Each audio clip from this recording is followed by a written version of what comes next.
Hello, and welcome to episode 150 on the Everyday Joy podcast. Yesterday's Facebook post really blew up. I reposted one of the quotes from Eleanor Roosevelt, and a lot of people really resonating with that. Andrea said, "Over the years, I've learnt to say when someone wants to gossip, I don't feel comfortable discussing X when he or she isn't here." And I think that's the thing. Sometimes you've got to process. Sometimes you've really got to share your heart. And when you're grieving, you need to talk about those sorts of things. But gossiping is empty, and just slandering someone over no reason or no evidence, that doesn't get you anywhere good, or that person for the matter. Today's episode, we are taking a further deep dive into one of the books written to Timothy. Let's get into today's conversation. 1 Timothy chapter 4 verse 12, the NIV. Don't let anyone look down on you because you are young, but set an example in speech, in life, in love, in faith, and in purity. I have got Jen here with me. Hello, Jen. Hello, it's great to be back. It's been a while. It has been. We've got quite a few new listeners on the podcast as well. So for those who don't know who you are, could you give a quick summary of who Jen is? Well, Jen is an accountant. I am also a mum to she's 2 now. She's officially 2. Oh, so you're stopping the months now? So yes. yeah. I can't keep track. I think I stopped at 12 months because I'm like, that's it. I can count to 12. I know I can count more, but it's getting too complicated. So you got a 2-year-old now. I have officially a running around terrible 2 toddler. Oh. It's okay. She's super cute though. Like, she loved her birthday cake. I could see. It was all over her face. Yeah, she didn't smash it as much as her 1-year-old birthday cake, but this one, she's loving blowing candles, and I think she burned a bit of her eyelashes. I smelled a bit of smoke. She got a bit too close. Yeah. It's okay. We'll just keep that between you and I. So today we are talking about 1 Timothy chapter 4 verse 12. I love this one. Don't let anyone look down on you because you are young, but set an example in speech, in life, in love, in faith, and in purity. And the interesting thing is that the context of this verse is the fact that Timothy is young. He's quite a young guy, and Paul is writing to this young man, encouraging him, saying, don't let the people who you are called to lead look down on you because you are young, but rather set an example. And I just think it's such a powerful message for anyone listening right now who might feel that you're too young for something. But I want to add an extra facet to it, not just too young, but too inexperienced. Because maybe you're 50 plus, 60 plus, 80 plus, whatever, but you're starting something new and people are saying you're too inexperienced for this. So wherever you're at, maybe you are physically young, age-wise, or you're inexperienced in a space, today's conversation is for you. So Jen, what is your first impression of this one?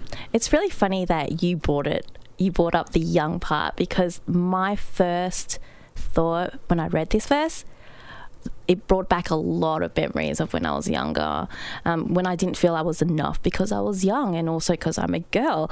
And I wish I had this verse when I was growing up. So I'm actually excited that I know this verse now. I'm excited that I can have it in my hand and I can share it with Chelsea, because she's going to love it. Like, I want to remind her that even though you're young, you can still be God's example. Even if you're not experienced, you can still be God's. And I think there's even a sense of power to it as well. Like when you see like a young person just on fire for God, there's a part of you that goes, wow, I want some of that. So I think there's a great opportunity as well in being the new person, in being younger. When you are setting that example, people notice. Yeah, they do. People look at you and they don't say, oh, it's because I've got years and years of experience. They kind of say to themselves, wait, this doesn't add up. I want to dig deeper. So it's actually a really cool opportunity. I think that's my first impression of this verse, is actually hidden in this is a really, really great opportunity for you to make people stop and stare a little. That. Yeah. That is really cool. I'm going to take that too for Chelsea. Yeah. Give that to her. Say it's from Auntie Joy. It is. And she's going to love it. So, Jen, what does this verse tell you about what matters to God? Yep. I can see he loves all of us, which is why this verse is so strong. That regardless of your age, regardless what other people think of you, he loves you and that he wants you to live in love. He wants you to live in faith and purity. He just wants the best of us. Yeah. Yeah. And I think also for me is that he doesn't discriminate in terms of your age and your experience. Timothy was really young. If you think about the job he had as a young man to travel, to preach the good news of Jesus to groups of believers who have probably been established for much longer than he'd been alive, it was a tough gig. But he was able to do it in God's strength, leading that life. So, yeah, it's a very encouraging verse. How has this verse, Jen, turned up in your life? So there is this one life season that comes to my heart when I was reflecting on this verse. And it was when I started as a new graduate accountant in a very small business, and I didn't know the day-to-day work, and being out of uni, I'm very, very green. So the first few months of me working there was a lot of coffee runs, a lot of admin work, more coffee runs, more reception work. It was nothing to do with anything I studied. Wow. And I begged them to give me accounting work. I really begged them, like, please. I'm trained. I have, here's my fresh off the press certificate. Exactly. It was 3 years of me studying. Please take me. Wow. So it was a lot of that, and I just was very discouraged. So one day I prayed. I said to God, I need to be able to go ahead with my career. I can't just do another coffee run. I need to do this. Please lead me. And like, God, you need to lead me. I know this isn't my forever job of being a coffee girl. And so the next month I studied over their work. Every time they finish something, I will take it. I'm like, okay, I'm gonna go through this. I'm gonna understand what goes through their head. I was listening to their conversations. I asked to be in their meetings. I quickly did all my admin work, so it looked like I had nothing else to do, so they had to give me more work. I was so determined to just prove to them that just because I'm young and green doesn't mean I'm not capable of doing it. And then God kept giving me these little opportunities of a bit more work. And, I end up working out to be a public practice manager there. So, yay, thank you, God. Wow. But also in that I see that you also just said, right, there's things I can't change, but there's things I can. Yeah. And you focused on what you could change. You looked for opportunities. You were quite proactive as well. Yeah. I love, Jen, how there's an honesty around the hard work that had to go into. I mean, we watch these rom-coms and she does like the whole movie montage thing, when she gets her nails done, you don't see her face, and she's going into the changing rooms, and then bang, turns up at work, walks down the staircase shot, and everyone's like, wow, you're so different. Let's give you a promotion. And everything in life turns around. That's movie world, but it was 4 to 6 months of hard work, turning up every single day. Yep. Gosh.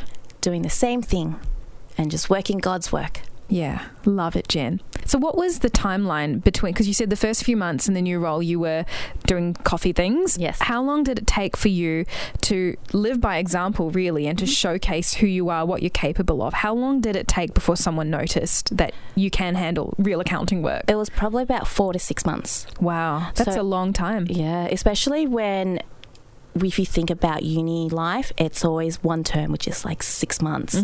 And so for me, I was like, you know what? I've been through uni. It's been 3 years of hard work. I can get through this. I can get through this little bit.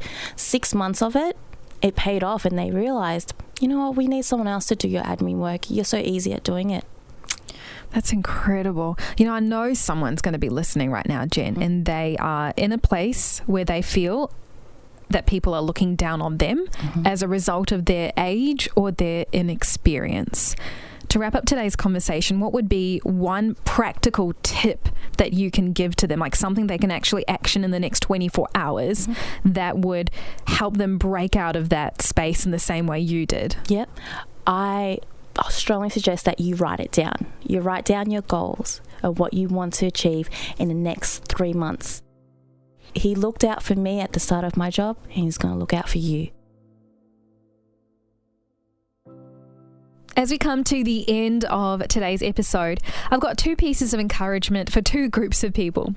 The first group of people are, you listening, if you feel like as a result of your young age, you're not taken seriously. Well, look how Jesus taught and treated those who were young. Jesus allowed the little children to come to him. He was revolutionary in that aspect. Most cultures didn't even regard children as a thing to focus on, to even write about, let alone Jesus fixing his attention on children and really honoring them in that moment. But also, there's this incredible story found in John chapter 6 where a little boy gave up his lunchbox that had 2 fish and 5 loaves, and Jesus multiplied it. Man, that little boy, his faith will be remembered for generations. And that's all you need to do as well. That even though others around you may not believe you, so long as you bring what you have to the feet of Jesus, he will multiply it, and you don't have to worry about what anyone else will think or say. We heard a bit about that in Jen's story as well. She brought her 2 fish and 5 loaves to Jesus. She said, "This is what I have. This is what I can bring." And she was consistent and diligent with it. And God blessed her efforts. He'll bless yours too. My second piece of application is for those of you who might be in a position to give those opportunities, maybe in a work setting, a family setting. I'm not sure what that looks like for you, but maybe there's a young person in your world who could really be crying out for an opportunity that you might not be giving based on your perception of their abilities. Now, absolutely exercise caution, but I would refrain from completely just crossing them off as a result of their age. Test them, give them smaller jobs, see how they grow, see how they develop, and truly ask anyone who's a mentor or a pastor or a true leader, and they will tell you that one of the most rewarding things in life is raising up the next generation. So don't shut them out. Instead, be a part of their success story. Well, that wraps up today's episode on the Everyday Joy podcast. You can join the Facebook group below, and I'm going to do a follow-up question off the back of today's episode there.